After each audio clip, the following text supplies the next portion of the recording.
Hello friends, welcome to my YouTube channel study 24/7। तो friends, आज के इस वीडियो हम लोग देखने वाले हैं एमए थर्ड सेमेस्टर के हिस्ट्री के पेपर को, जो हमारा हिस्ट्री का थर्ड पेपर है, gender approach to the study of history. और ये आपके 2024-25 सेशन का है। ठीक है फ्रेंड्स, तो जो आपके परीक्षा में प्रश्न पूछे गए हैं, कौन कौन से प्रश्न आपके परीक्षा में पूछे जाते हैं, ये इस पेपर में हम लोग देखेंगे। यहाँ पे देखिए, इस पेपर को करने के लिए आपको 3 घंटे का टाइम दिया जाता है और आपका जो मार्क्स होता है, कितने नंबर का होता है, ये पेपर आपका 75 नंबर का होता है। आगे बढ़ते हैं हम लोग। यहाँ पे देखिए, नोट में लिखा हुआ है, इस प्रश्न पत्र में 3 खंड यानी 3 खंड में आपको प्रश्न देखने को मिलेंगे, अ, ब तथा स में। अभ्यर्थी को सभी खंडों के प्रश्न करने हैं और प्रत्येक खंड के सामने उसके अंक दिए गए हैं कि कितने नंबर का आपका एक प्रश्न होने वाला है। तो सबसे पहले फ्रेंड सेक्शन ए देखते हैं। सेक्शन ए यानी खंड अ। इसमें जो आपके सभी प्रश्न होते हैं, इसमें सभी प्रश्नों के उत्तर आपको देना अनिवार्य होता है। इसमें आपके 5 क्वेश्चन पूछे जाते हैं। एक क्वेश्चन आपका 3 नंबर का होता है और इसमें आपको टोटल 5 क्वेश्चन से 15 नंबर मिलते हैं, यानी सेक्शन ए में आपको 15 नंबर दिए जाते हैं।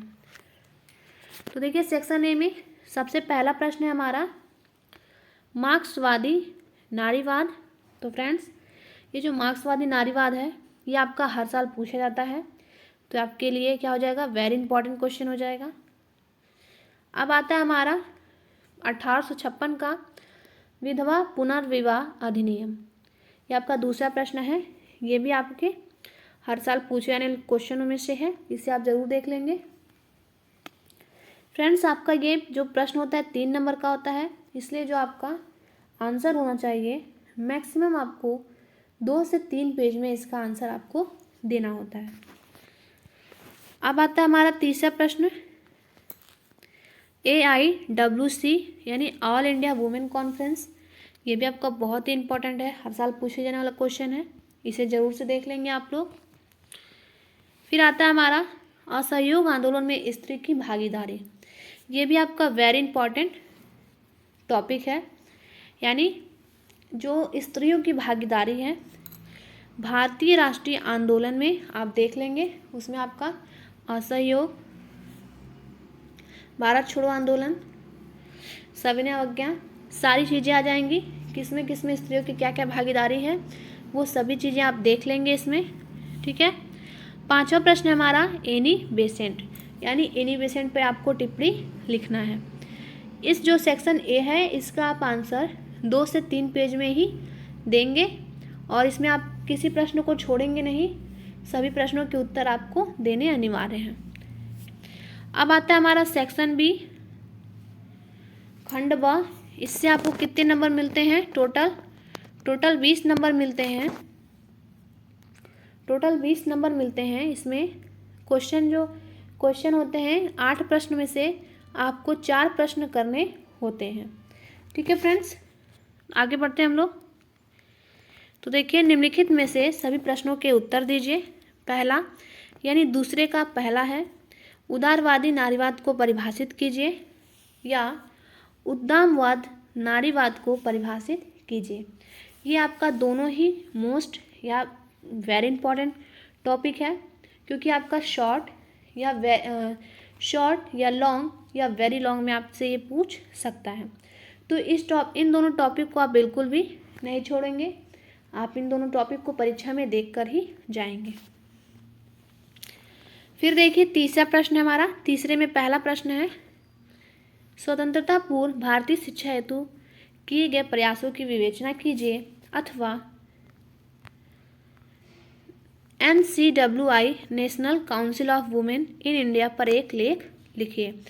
यानी इन दोनों प्रश्न में से आपको एक प्रश्न करना है और इन प्रश्नों को करने के लिए आप 4 से 5 पेज, मैक्सिमम 6 पेज में आंसर दे सकते हैं। और अगर आप पॉइंट वाइज लिखते हैं तो आपको बहुत ही अच्छा नंबर देखने को मिलेगा, तो कोशिश करिएगा कि आप इसे पॉइंट वाइज ही लिखिएगा। फिर आता है हमारा चौथा, चौथा प्रश्न में पहला है, स्त्री उत्थान में आर्य समाज की भूमिका की विवेचना कीजिए, अथवा स्वर्ण कुमारी देवी पर एक लेख लिखिए। ठीक है, तो ये आपका वेरी इंपॉर्टेंट है। आर्य समाज की भूमिका, ब्रह्म समाज की भूमिका, ये दोनों प्रश्न ऐसे हैं जो आपके हर साल परीक्षा में पूछे जाते हैं। तो इन दोनों प्रश्नों को आप जरूर से देख लीजिएगा। ठीक है फ्रेंड्स। फिर आता है हमारा पांचवा, डी.के. कर्वे पर एक लेख लिखिए। ये भी आपके बहुत वेरी वेरी इंपॉर्टेंट क्वेश्चन है। ये भी आपके शॉर्ट, लॉन्ग, वेरी लॉन्ग में पूछे जाते हैं। अथवा सविनय अवज्ञा आंदोलन में स्त्रियों की भूमिका पर प्रकाश डालिए। जैसा कि मैंने आपको बताया कि ये जो टॉपिक है भारतीय राष्ट्रीय आंदोलन में महिलाओं की भूमिका, उसे आप एक बार देख लेंगे तो आपका सविनय अवज्ञा और आपका असहयोग आंदोलन, भारत छोड़ो आंदोलन, जितने भी भारतीय राष्ट्रीय आंदोलन हुए थे उसमें स्त्रियों की जो भागीदारी है, कहाँ कहाँ पे है, किसकी किसकी है, ये सारी चीज़ें आपका एक ही टॉपिक में कवर हो जाएगा। ठीक है फ्रेंड्स। अब देखिए, अब आता है हमारा सेक्शन सी यानी खंड सा। इससे आपको कितने नंबर मिलने वाले हैं? इससे आपको 40 नंबर यानी 40 नंबर मिलने वाले हैं। तो इस सेक्शन पे आपको ज़्यादा फोकस करना होगा, क्योंकि इसमें आपको सिर्फ 2 ही प्रश्न करने होते हैं और 2 प्रश्न आपके कितने नंबर के होते हैं? 40 नंबर के होते हैं। तो देखिए छठा प्रश्न हमारा यहाँ पे दिखा है, निम्नलिखित में से किन्हीं 2 प्रश्नों के उत्तर दीजिए। छठा प्रश्न है, पंडिता रमाबाई पर एक लेख लिखिए। 7वां, भारत छोड़ो आंदोलन में स्त्रियों की भूमिका पर प्रकाश डालिए। तो देखिए, जो पंडिता रमाबाई पर लेख लिखना है, ये भी आपका वेरी वेरी इंपॉर्टेंट क्वेश्चन है। इससे आपके परीक्षा में ये प्रश्न हर साल पूछे जाते हैं। फिर आता है हमारा 7वां, भारत छोड़ो आंदोलन में स्त्रियों की भूमिका पर प्रकाश डालिए। जैसा कि मैंने आपको ऊपर बता ही दिया है कि आपके लिए बहुत ही महत्वपूर्ण प्रश्न रहने वाला है, हर साल परीक्षा में पूछा जाता है। अब आता है हमारा 8वां, दुर्गाबाई देशमुख पर एक लेख लिखिए। और 9वां, स्त्री उत्थान में ब्रह्म समाज की भूमिका की विवेचना कीजिए।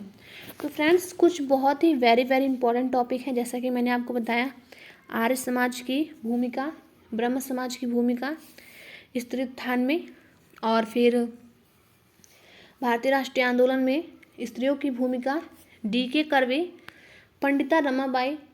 इन सारे टॉपिक को आपको बिल्कुल भी नहीं छोड़ना है, इसे आपको परीक्षा में देखकर ही जाना है। तो फ्रेंड्स, अगर आप इसे पॉइंट वाइज लिखते हैं तो आपको बहुत ही अच्छा नंबर देखने को मिलेगा। तो फ्रेंड्स, वीडियो अगर अच्छा लगे तो लाइक करें, शेयर करें और हमारे चैनल को सब्सक्राइब करें। थैंक यू फ्रेंड्स, मिलते हैं नेक्स्ट वीडियो में।